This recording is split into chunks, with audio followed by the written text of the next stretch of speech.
Sa video natin ngayon mga maestro ay pag-usapan naman natin itong tungkol sa PEI or yung ating Performance Enhancement Incentive para po yan ngayong 2024. Ayan. So marami kasing mga nakikita tayo mga nagtatanong sa mga comment section sa mga post natin sa social media kung regarding pa rin dito sa ating PEI. Siyempre karamihan ay nakatanggap na ng PBB, meron ng mga salary differential kaya ang usap-usapan naman ngayon is itong ating Performance Enhancement Incentive for 2024 na kadalasang natatanggap natin ito sa tuwing buwan ng Disyembre. Ano po mga ka-maestro? Ayan. So regarding po dito,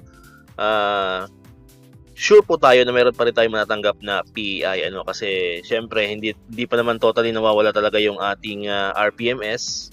Although mayroon ngang pinalabas na Executive Order number 61 yung suspension ng RPMS, pero nasa transition period pa lang po tayo. Actually, wala pa nga tayo sa transition period kasi hindi pa naman lumalabas yung recommendation ng TWG na nag-aaral po sa ating RPMS. So, sigurado po yan meron pa rin tayong matatanggap na PEI ngayong darating na December, yung ating PEI 2024 kasi hindi pa naman totally nawawala talaga yung RPMS. And sa tingin po natin, ito na rin yung huling PEI na matatanggap natin. Depende na lang po yan sa magiging recommendation nga ng TWG kung magpapatuloy pa rin yung RPMS. So syempre, magpapatuloy pa rin itong ating PEI. Pero kung babaguhin na yung ating RPMS at syempre mabago na rin yung mga guidelines niyan, kasama na nga dyan yung benefits na nakukuha natin na nakadepende sa ating RPMS. Yung isa na nga dyan is yung PBB, yung performance-based bonus, at pangalawa naman is itong ating performance enhancement incentive. Ano po mga ka-maestro? So,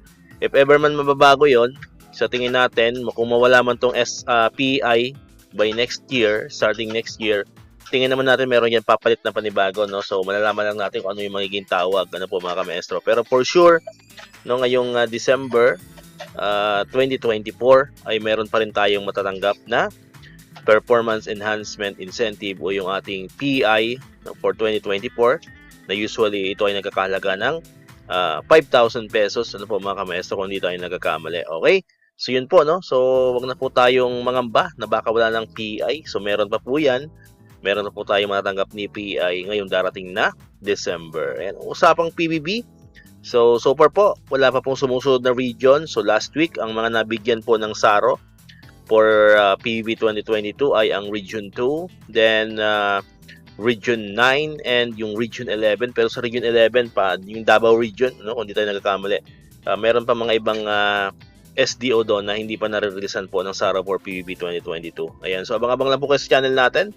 Pag may mga bagong updates, yan, ay agad naman po natin yung ibabalita dito sa channel po natin. Kaya kung di ka pa nakakapag-subscribe, click mo na ang subscribe button dyan para ikaw yung unang nakakapanood ng mga videos na na-upload natin. Katulad dito, yung mga updates pa rin about sa mga PEI, mga PBB and other benefits ng mga teachers and government employees. And syempre, click mo na rin ang notification bell button para manonotify ka, updated ka pag may mga bago tayong uploaded na videos. Sa muli, maraming salamat sa inyong panonood at pakikinig. Once again, El Maestro, see you on my next vlog. Bye-bye!